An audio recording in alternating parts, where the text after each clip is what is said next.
Everybody who reviews this novel is going to tell you that the structure is weird, that it won't work for everybody. But nobody is going to tell you what is weird about it. And that's stupid, because it's not a spoiler. I really like this book, but it's a novel that will not work for everybody.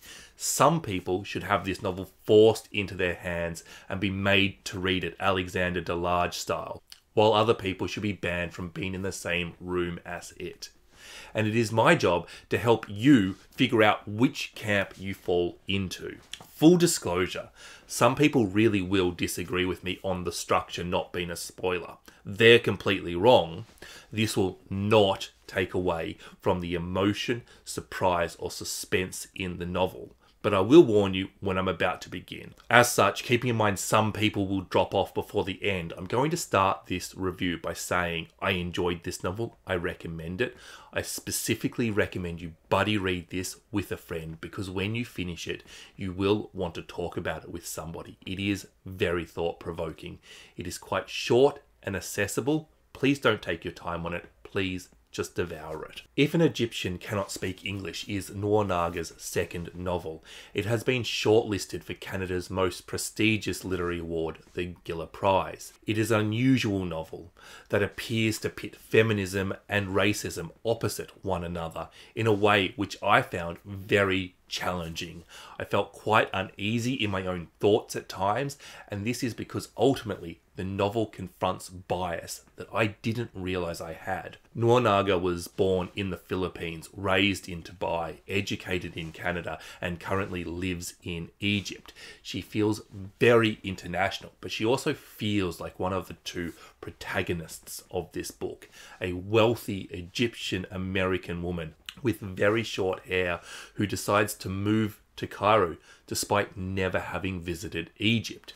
She then meets and falls in love with our other protagonist, a poor local man who is kind and nice to her and soon moves in to her apartment. The chapters frequently switch perspectives between these two characters and always begin with a different question. Is it arrogant to return to a place you've never been? I was instantly able to empathize with the woman, a character who is not white, but for the discussion of privilege, may as well have been. And if you're lucky enough to be watching this video with access to the internet and a viable way of obtaining a copy of this novel, then you're going to have more in common with the privileged character of this novel. If you've traveled to somewhere outside of the economic north, you sort of understand this weird feeling she has, the outsider who has privilege, but only because she clearly has money. The discussion around money and privilege, rules, expectations, and the various isms is fantastic,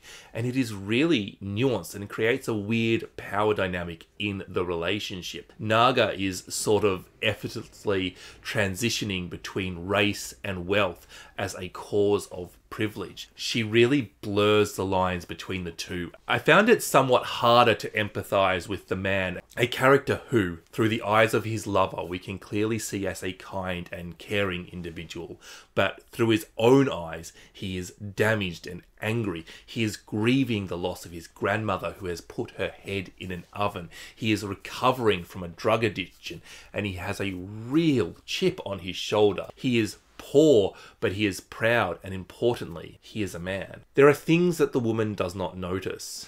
She doesn't see the staircase in her house that used to be a slave staircase. And those men who aren't praying. Why aren't they praying? Are they not Muslim? What she intrinsically gets, but still doesn't seem to realize or understand, is the answer is money.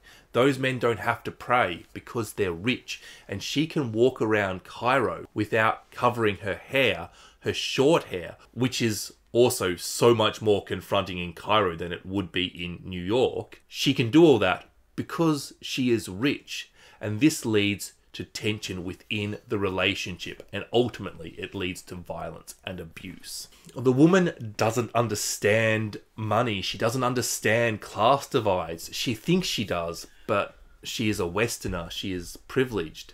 And as a Westerner reading this novel, I looked at the relationship which slowly becomes abusive, and I unquestioningly took her side. We look at the action of the man and we ask, when do we forgive? When is a line crossed? And we know this story. The line was crossed well before the woman realized it was. And this is a really important story. We should be discussing domestic violence, opening up avenues for victims to leave, calling it out, challenging culture that thinks it is acceptable. But if that is all you see, then you've missed something. And I completely missed it too. That is, until the final part of this novel. I've already said I don't consider this to be a spoiler, but that other people will disagree. This is your warning. I'm about to discuss it. 5, 4, 3, 2, 1. If you're still here, then you won't mind me saying that the last part takes place in a writer's group, and the group is discussing the text that you have just read, in the absence of the author, our protagonist, who is revealed as Noor Naga. And while our readers say that this is autofiction, you are asking the question, Naga isn't American, is she? This whole writers group section is weird. Authors just don't include a massive shift in perspective at random, suddenly placing their work of fiction as fiction in their fictional creation. I've never read another book that has done this. It's breaking the fourth wall. And it forces you to ask, why has she done this? And this in turn makes you engage in the novel. The emotional roller coaster is over. Now you have a few pages to figure out exactly what she has done. But these pages you're reading, they're not filler. They're important. What elevates this book for me is that it is a Western workshop, and the critiques that are being given out, they're wrong. They're ignorant. They are missing things. And they're missing things because they're white, or rather Westerners, or economically North. They're culturally ignorant. They're not poor Egyptians. And Naga never tells you that. She never labels them. You just know. And these fellow authors, they're judging without understanding. And their conversation brings you back to the relationship between the man and the woman, a clearly abusive relationship, and you wonder, why have I stopped disagreeing with their critiques? Why has the author included a section of analysis where the people analysing her work are missing the points she has placed in there, only to have them get something? It was very clear that I was the one missing something. And this led me back to this feeling of discomfort I had. If this is a novel that is blending the ideas of anti-racism with anti-classism, why has it pitted them directly opposite to the feminist movement? It doesn't feel right. Then it all hits. Well, they're Westerners. The woman is a Westerner. I am a Westerner. And we all have Western bias. And we have completely misjudged one of the characters. But the realization and the misjudgment, it does not excuse the toxic behavior. It does not excuse the domestic abuse. It actually makes this novel way more feminist than you realize as you're reading it. The relationship portrait that Naga has drawn is so much more complex than I originally thought that it was.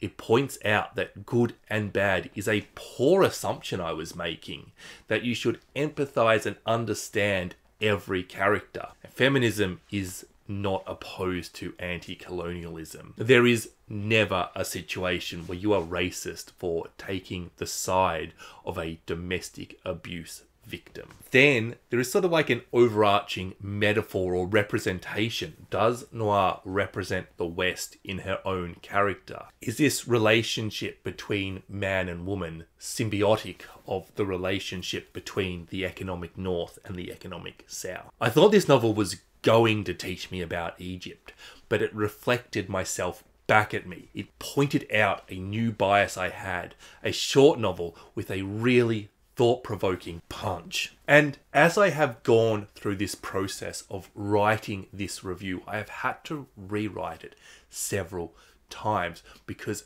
as I was analysing it, I understood more what Naga was doing, and I enjoyed this book more. The more I deconstructed it and put it back together, the more I really love this book. It is a grower. It is a book I really recommend you think about and you discuss with somebody.